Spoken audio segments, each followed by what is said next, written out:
Okay. Explain simple harmonic motion for AP Physics C. Mechanics and kinematics.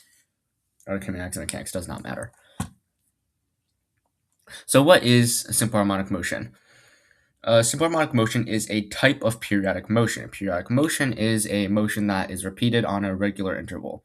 Something like every 5 seconds, the same motion is happening. But something about simple harmonic motion is there's two main things that differentiates it from normal periodic motion. And that is number one, it can the restoring force on the object is a linear restoring force. First, what is a linear force? A restoring force. It's a force that is moving the object back to a point of equilibrium. So let's give an example. Let's say we have a spring with a block attached to it. If I pull the block over to here, then there's going to be a restoring force trying to send it back to its position of equilibrium. And this force increases linearly. So it's a linear restoring force. If I double the distance from equilibrium, then that means the force itself is also doubling.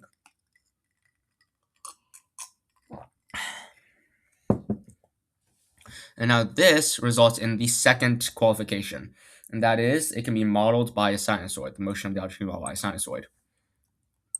The most typical form you'll see is going to be like you can do x equals a cosine of omega t. Maybe plus c or something for another constant. This is going to be like the typical form for an object's motion, where a refers to the amplitude of the big distance that it's traveling back and forth. So this from here to here is distance a. And omega is a very important value that I can talk about later. Omega refers to the angular frequency of the object. Much of the work that we're going to do in this unit is going to be discussing angular frequency and period. That's going to be like the biggest overall topic. Okay. So now that we have defined what basic simple harmonic motion basically is, we're now going to need to discuss some key information about it. Oh my god.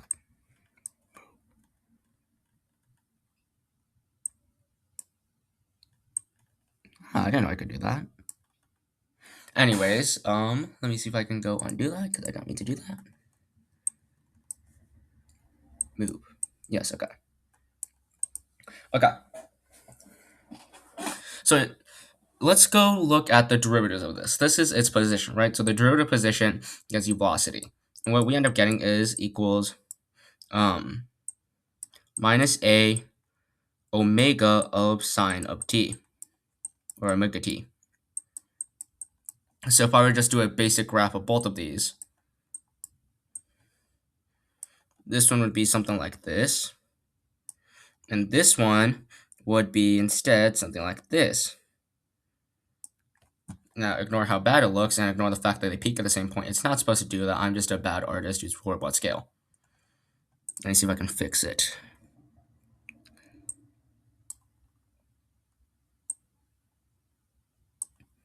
Like this. Yeah, like that. And now let's look at acceleration.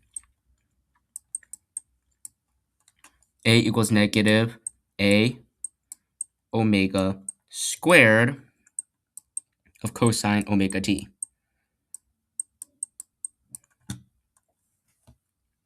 So that means it should be, qualitatively, it should be shaped something like this.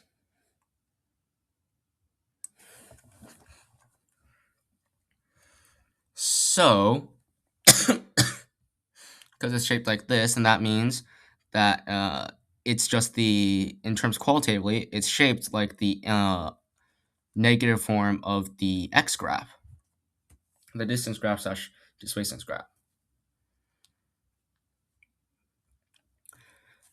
Now, this leads to an actually pretty important thing. This is one of the few things that you actually have to memorize because most of the information in the work is all things you can derive and come up with by yourself. This, however, is something that I would recommend just memorizing, okay? What you'll notice is because a and x, okay, as I said, the a is the negative of the x in terms of shape. And you'll notice that you also multiply it by omega squared. So that means that a is just equal to the negative omega squared x. Or a plus omega squared x equals 0. This is a fundamental equation for this.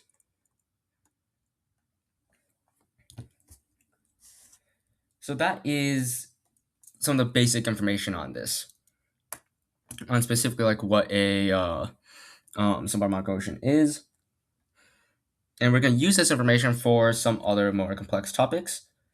This unit as a whole is not very difficult. I would actually say that simple harmonic motion is one of the easiest and one of the least contentful units, but it's also, in my opinion, one of my favorite units. I found it very fun. As I said earlier, much of this stuff is going to be focused solely on the period of these objects in simple harmonic motion. So what we're going to do is we're going to be solving for the periods using the information I talked about for some of these examples of simple harmonic motion. Okay, we're going to be discussing the different periods and frequencies and stuff of objects that are undergoing simple harmonic motion.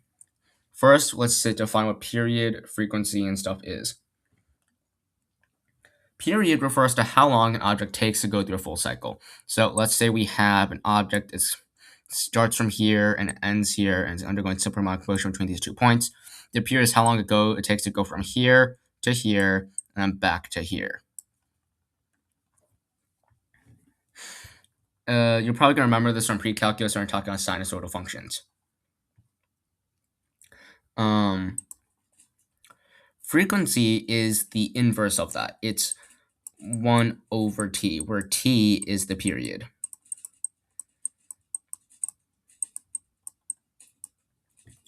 And this refers to how much of a period it covers in 1 second. So it's 1/2, then that means it covers in 1 second. It can cover half of its total period. What percent of its period that can cover? And this means that the period is 2. So f equals 1/2, then that means t equals 2. And finally, angular frequency is the frequency times 2 pi. It's how much of 360 degrees it goes through. And the reason I have 360 degrees is because we're modeling it with a sinusoidal function. Going through 360 degrees would be going through the, where omega is all 360 degrees, is going to be going through its full period. And so omega is equal to 2 pi f. This also leads you to the fact that omega equals 2 pi over t. So t also equals 2 pi over omega.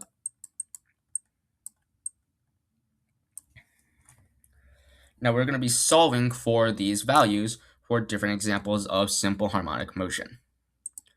Okay, so what are some examples of simple harmonic motion? We're going to spend most of our time talking about 2 examples specifically. Number 1,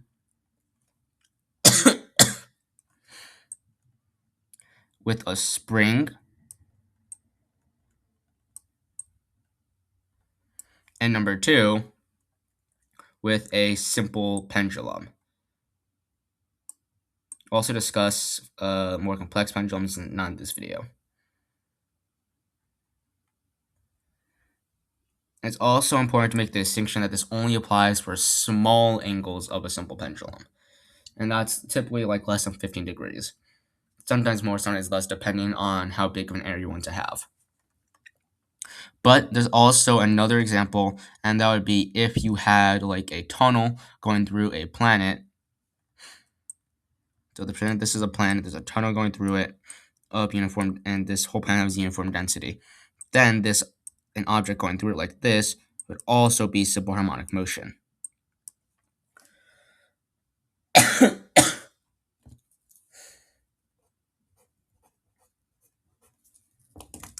Now we're going to go cover how to find the period of a spring and a pendulum, because that's what you're mainly going to do. I might later discuss in a different video how to do a planet, but right now, just focusing on spring and pendulum. Both of these are pretty easy. We'll start with the simpler one. That is a spring.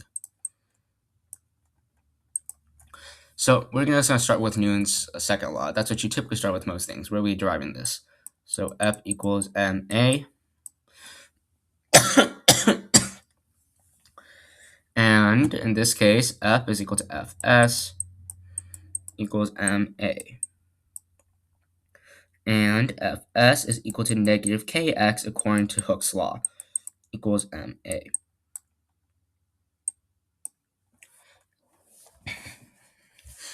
So therefore, A is equal to negative k over m x.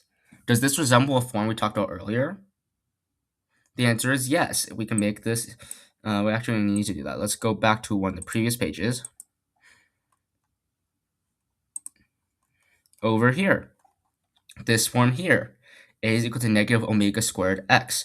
We can sub in this negative omega squared x in for that A. And so what you get, because of the equation A is negative omega squared x, what we end up getting is negative omega squared x equals negative k over mx, or omega squared equals k over m.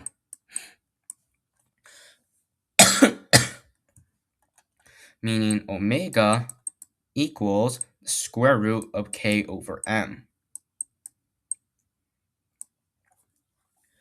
And then we can then turn this into, for the period form, because remember, omega equals 2 pi over t, and t equals 2 pi over omega.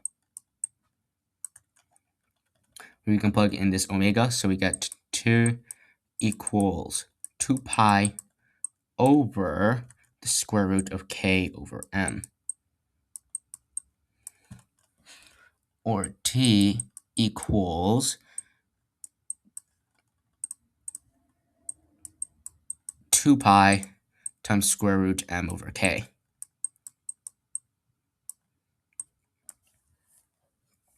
What you'll notice is that the distance isn't taken account of this. So that means no matter how far stretched the string, assuming I don't break the spring, which we're not going to take as a case because, well, that's just kind of a ridiculous case to take into account, then it will take the same amount of time for it to go through a full cycle. And a full cycle for a spring would be going from its most compressed state to its most stretched state back to most compressed state, or vice versa. You'll notice if we increase the mass, and that means it takes the mass of the object, at the end of the spring, that means it's going to take longer. And if we increase the k, the spring constant, it's going to take shorter.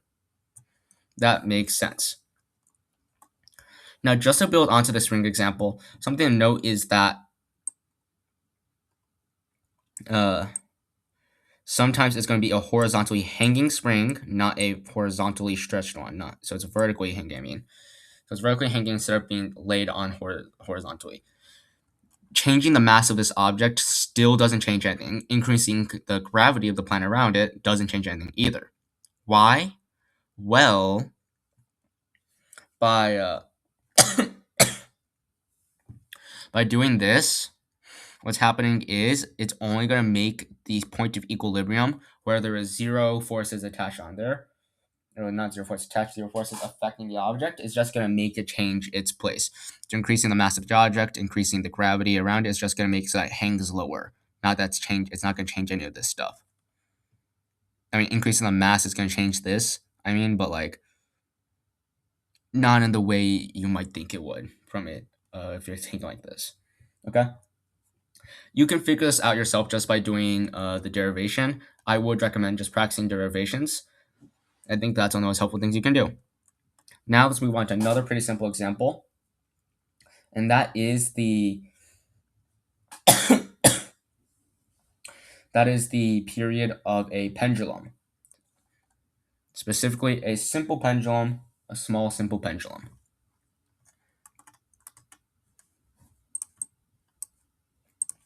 So I'm just going to draw the example here. And you guys just swing back and forth. And this angle here specifically has to be very small. The reason why, well, actually, we'll get into that while we're doing the derivation. So for this one, I know that there is a Newton's second law way to do it, I think, but I don't really know that way. I use rotational mechanics and Newton's second law in rotation.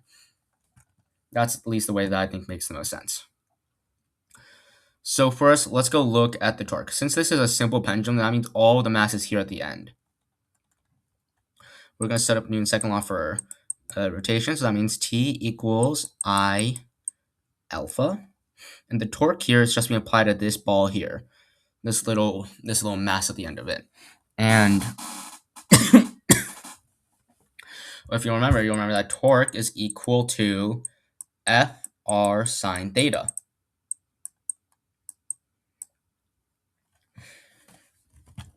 And F is equal to mg, because it's the force of gravity from here. So T equals mg, R is equal to length of this rod, so R, and sine theta is going to be equal to this angle here because the gravity is applying down straight down. You'll remember this from basic geometry, that this angle is equal to this angle, and yeah.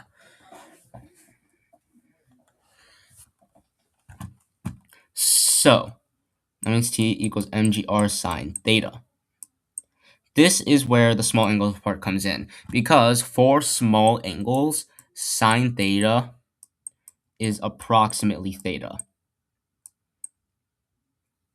That means for specifically very, very small angles, we can sub in theta for sine theta. Like I said, it depends on how precise you want to be. Typically, you can do for like up to 15 degrees, give or take. So for this specific example, we can say T equals mg r theta. Now we need is the I, because it's just a point that has all the mass a distance away, that's just equals to mr squared. So we get is that mgr omega, or not omega, no, yes, omega, equals r squared alpha.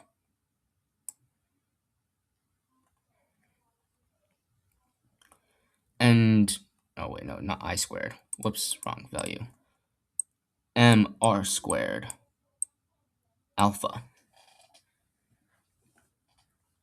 And from here, we're going to do a pretty similar thing. There's just like one slight issue here, and that comes down. Well, actually, I'll just finish up some simplification, just like easy to read. That gets you g over r alpha g over r omega equals alpha. Now you'll notice is this time it's positive. What's important to remember is that with signs, you just have to remember whether or not the force is actually negative or positive relative to distance. It's always going to be negative. Just remember that this is actually negative due to things like the g and stuff being the opposite value. That's something you're going to have to remember. So it would have been most accurate if I made it so that the force and stuff was a negative value, but I didn't. I just personally remember it, but you should make it this so that's negative to make it easier on you, but I don't think it really matters in my opinion. Anyways, this is now basically an x, and this is the a. So that means this value here, the g over r, is omega squared.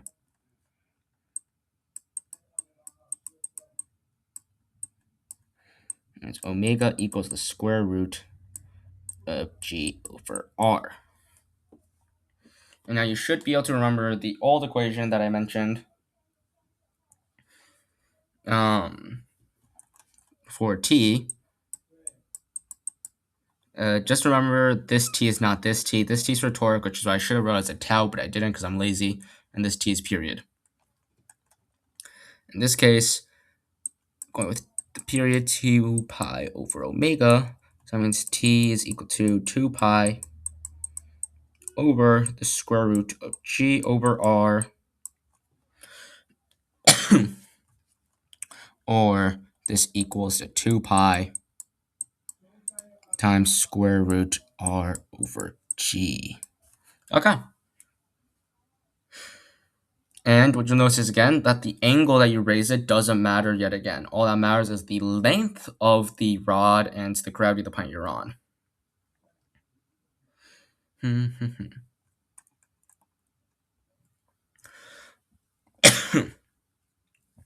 This gets more complicated with other examples, but we're not doing those examples. At least not in this video, because this is supposed to be a pretty simple rundown. I think that is pretty much everything that I think we have to cover. Yeah, that seems like everything for the simpleness or the simple aspects of this. It gets a bit more complicated when we bring in things like physical pendulums, but it's actually not significantly more complicated because I started with this form of setup where we were using this equation to do it. It's almost the exact same thing. It's just that the I value changes, making it a bit more complicated. Actually, I will show the derivation for the period for that. Actually, we're gonna use basically the exact same thing. No, actually, it's kind of more of a case by case basis. I'll wait for next time, so I have a more dedicated video for that. So, with that being said, this is the end of this video. I hope this explained the basics of simple harmonic motion. As I said, it's not a very content-heavy unit, and in my opinion, it's really easy to understand if you just go focus on doing the derivations of how it all works. I'll see you guys next time.